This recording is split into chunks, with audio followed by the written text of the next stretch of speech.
in the open field, looking up at the stars. The night was warm and serene. She should have been exhausted after the mission she'd come from, but she wasn't, and even if she were, it would be hard for her to sleep. Her omega felt restless when she'd been away, and while it had settled a little upon returning to the village, it hadn't dissipated.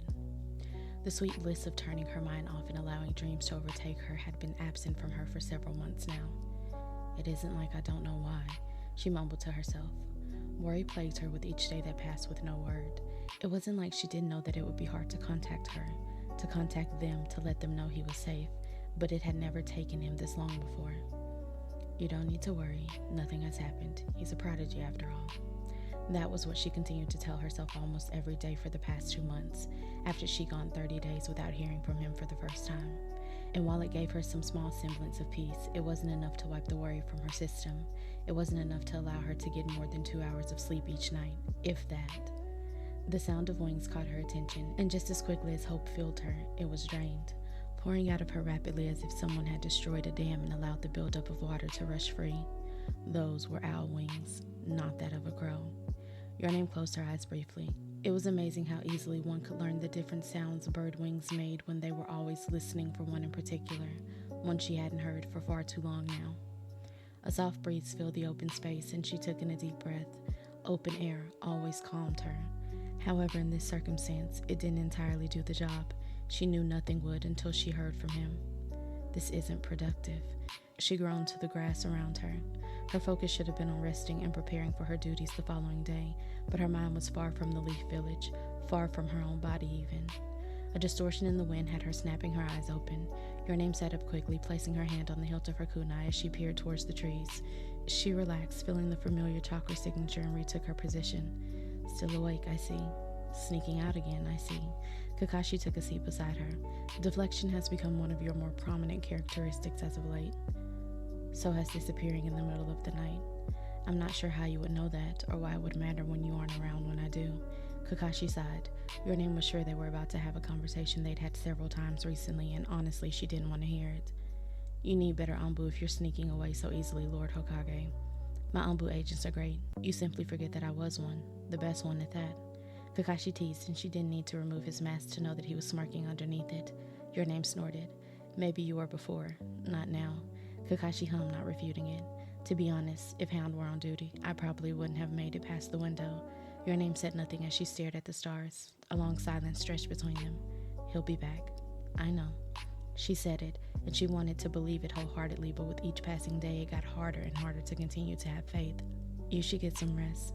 So much easier said than done when one mate is off who knows where, and the other might as well be too when I only see them on the same occasion since they don't bother to come home.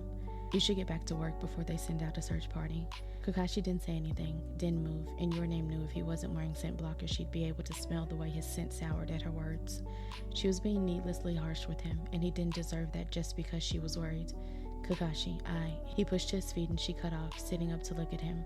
She could read the hurt in his eyes. You're right. I should get back to work. He was gone faster than she could get a word out, her Omega screaming at her to go after him, but she stayed rooted in place because an apology meant nothing if he wasn't ready to hear it, and she knew him well enough to know that he wasn't. It was an hour and a half before sunrise when she pushed to her feet and headed back towards the village. Once home, she showered, dressed in her uniform, and with the extra time she had, made a breakfast bento.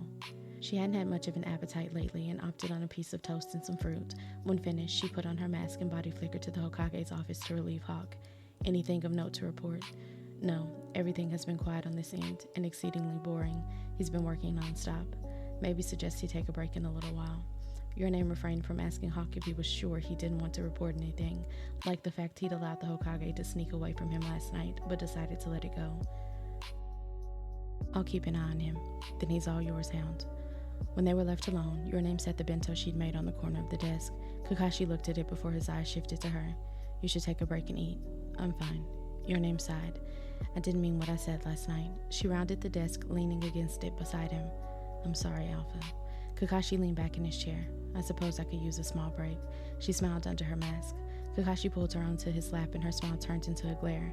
I can't perform my Anbu duties and protect the Hokage like this. It's bad enough that you're down one guard for this shift. Before Kakashi could respond, the sound of wings caught her attention through the open window, and the crow that flew in and landed on the desk had her heart rate increasing.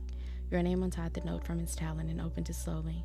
The words were all it took to erase any worries she'd been feeling and put her Omega at ease. I'm coming home. Itachi. Looks like I won't be for long. Kakashi responded to her previous statement, wrapping his arms around her waist. His body eased, and she realized he'd been just as worried as she had. She turned to look at him, lifting the bottom of her mask and pulling his down to give him a soft kiss. I guess you won't.